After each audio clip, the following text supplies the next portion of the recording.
அமைச்சர்களுக்கும் மதிப்பிற்குரிய சிறப்பு விருந்தினர்களுக்கும் அனைவருக்கும் என்னுடைய வணக்கம். ஒரு சில நிகழ்ச்சி மட்டும்தான் மனசுக்கு ரொம்ப நெருக்கமா ஃபீல் பண்ணும். அதை நினைச்சாலே ரொம்ப சந்தோஷமா ஃபீல் பண்ணும்.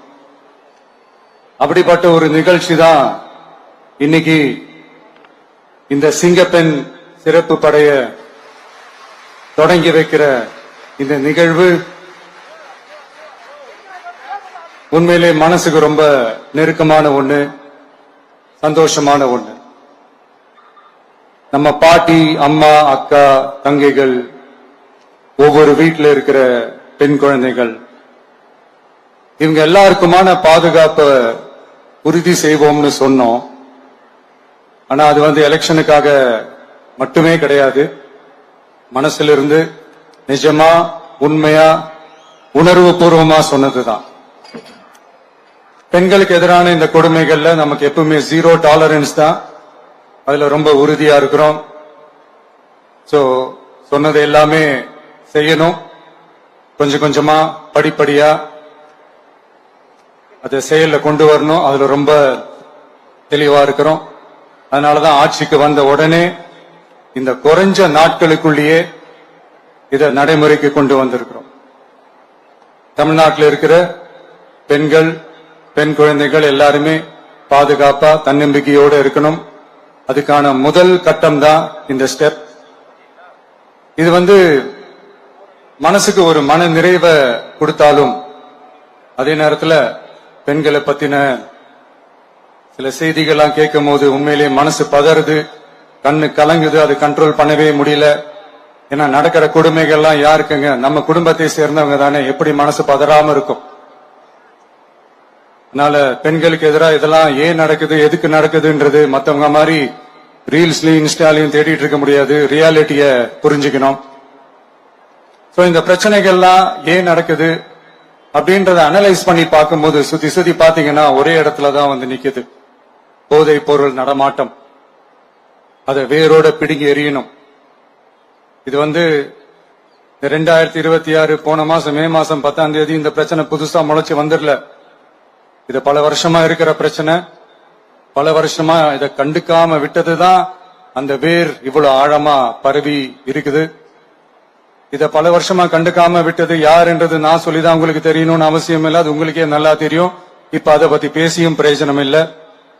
முதல்ல இந்த போதை பொருள் நடமாட்டத்தை வேரோட பிடுங்கி எறியணும். அப்படி எரிஞ்சாதான் இந்த பெண்களுக்கான இந்த சேஃப்டி ரொம்ப ஸ்ட்ராங் ஆகும். இது ரெண்டுமே ஸ்ட்ராங் ஆனாலே ஆட்டோமேட்டிக்கா சட்டம் ஒழுங்கும் சரியாகும். இந்த 3 விஷயம் சொன்னல, இந்த போதை பொருள் நடமாட்டம், பெண்களுக்கு எதிரான இந்த கொடுமை, இந்த சட்டம் ஒழுங்கு, இது 3மே ஒண்ணுக்கு ஒண்ணு இன்டர்லிங்க்ட் தான். இதுவும் இப்ப புதுசா வந்த பிரச்சனை கிடையாது. பல வருஷமா இது இன்டர்லிங்க்டா தான் இருக்குது. இதெல்லாம் ஏன், எதுக்குன்றது இப்ப முக்கியம் இல்லை. இது எப்படி சரி செய்ய போறோம்ன்றதுதான் முக்கியம். பட் அதே நேரத்தில் இன்னொன்னையும் நம்ம மனசுல எடுத்துக்கணும். இந்த பெண் குழந்தைகளுக்கான இந்த பாதுகாப்பு இது வெறும் சட்டம் ஒழுங்கு சம்பந்தப்பட்டது மட்டும்தானா அப்படின்னு கேட்டீங்கன்னா இல்ல. இது சமூக ஒழுங்கும் சம்பந்தப்பட்டிருக்கு. சமூக ஒழுங்குல தனி மனித ஒழுங்கும் சம்பந்தப்பட்டிருக்கு. தனி மனிதன் ஒழுங்கா இருந்தாலே அந்த சமூகம் தன்னால மாறும்.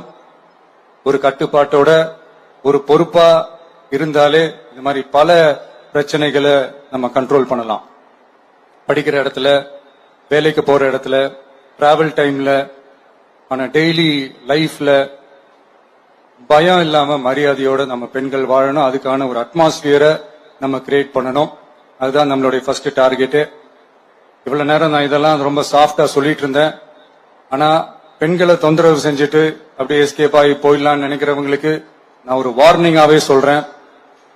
பெண்கள் பாதுகாப்பை டிஸ்டர்ப் பண்றவங்க யாரா இருந்தாலும் அது சகிச்சுக்கவே முடியாது.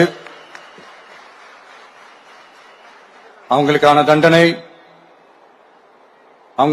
தண்டனைக்கான அந்த நடவடிக்கைகள் எல்லாமே போலீஸ் டிபார்ட்மெண்ட்ல இருந்து ரொம்ப கடுமையான ஒரு தண்டனையா இருக்கும். கடுமையான ஒரு நடவடிக்கைகளா இருக்கும். அந்த தண்டனை, அவங்களுக்கான அந்த சார்ஜ் ஷீட் எல்லாமே ரொம்ப ஃபாஸ்டா, ஸ்பீடா அது செயல்படுத்தப்படும். என்ன ஒண்ணு, அந்த ஸ்பீட்ல நிரபராதிகள் யாரும் தண்டிக்கப்பட்டிருக்கூடாது. இதையும் காவல் அதிகாரிகள் மைண்ட்ல எடுத்துக்கணும். தப்பு செஞ்சவங்களுக்கு மட்டுமே அந்த உண்மையான கடுமையான தண்டனை கோர்ட் மூலியமா வாங்கி தரணும். அப்பதான் அதை பார்த்து தப்பு செய்ய நினைக்கிறவங்களுக்கு கூட தப்பு செய்யக்கூடாதுன்ற அந்த ஒரு பயம் வரணும். இந்த சிங்கப்பெண் சிறப்பு படைக்காக நம் அரசு சார்பாக முதற்கட்டமாக 354 கோடிக்கு மேல நிதி ஒதுக்கப்பட இருக்கு. இந்த திட்டத்தோட இரண்டாவது கட்டமா இந்த படைக்காக மட்டுமே 2500 புதிய பணியிடங்கள் உருவாக்கப்பட உள்ளது. பெண்களோட பாதுகாப்பை ஸ்ட்ராங் பண்றதுக்காக மாடர்ன் ஃபெசிலிட்டிஸ் இருக்கிற வாகனங்களும் நவீன உபகரணங்களும் தொழில்நுட்ப சாதனங்களும் அலாட் செய்யப்பட இருக்கு. ஆல்ரெடி உமன் சேஃப்டிக்காக செயல்படுற அமைப்புகளுக்கு அடிஷனல் ஸ்ட்ரென்த் அண்ட் சப்போர்ட்டா இந்த சிங்கப்பெண் படை செயல்படுங்கிறத மீண்டும் வலியுறுத்தி சொல்ல விரும்புறேன். பெண்களுக்கு எதிரான குற்றங்கள் நடக்கிறதுக்கு முன்னாடியே அதை தடுக்கிற காவல் நடவடிக்கையில இந்த படை முக்கிய பங்கு வகிக்கும். ஃபீல்ட் ஒர்க்ஸ் அண்ட் பிரிவென்டிவ் ஆக்ஷன்ஸ்ல இந்த படை ஈடுபடுறதால அனைத்து மகளிர் காவல் நிலையங்கள் எல்லாம் வழக்கு விசாரணையிலும் குற்றவாளிகளுக்கு தண்டனை வாங்கி தர்றதிலையும் இன்னும் அதிக கவனம் செலுத்த முடியும். பெண்களை ஃபாலோ பண்றது, பாலியல் தொல்லை தர்றது, டார்கெட் பண்ணி திரும்ப திரும்ப தொந்தரவு செய்யறது, பெண்கள் கடத்தல் முயற்சி, பப்ளிக் பிளேஸ்ல அசிங்கமா நடந்துக்கிறதுக்கு பஸ்ல தொல்லை தர்றது, கூட்டத்துல பெண்களுக்கு தொல்லை தர்றதுன்னு இது மாதிரி தப்ப தடுக்கிறதுல ரொம்ப முக்கியமா இந்த சிங்கப்பெண் படை செயல்படும். பெண்களுக்கு எதிரான குற்றங்களை தடுக்க நடவடிக்கை எடுக்க இந்தியாவிலேயே முதல் முறையாக ட்ரோன் வாயிலாக பெட்ரோல் மூலை அறிமுகப்படுத்தப்படும். நம்ம வீட்டு பெண்கள் அவங்களோட ட்ரீம்ஸ் அண்ட் எக்ஸ்பெக்டேஷன்ஸ் என்ன அப்படின்றத நம்ம அரசு நல்லாவே புரிஞ்சு வச்சிருக்கு. அதை கொஞ்சம் கொஞ்சமா நாங்க செயல்படுத்துவோம். உங்களுக்கான மரியாதையும் தான், உங்களுக்கான அந்த கண்ணியமும் தான் நம்ம அரசினுடைய highest and most important priority. ஒரு கவர்மெண்டோட அந்த விஷன் அண்ட் டார்கெட் ஆனஸ்டா இருந்தாலே போதும். பிளான்ஸ் அண்ட் அட்டெம்ப்ட்ஸ் அது போற பாதை சரியா இருக்கும்னு சொல்லுவாங்க. அப்படிப்பட்ட ஒரு கவர்மெண்ட் தான் நம்மளுடைய கவர்மெண்ட், உங்களுக்கான கவர்மெண்ட்.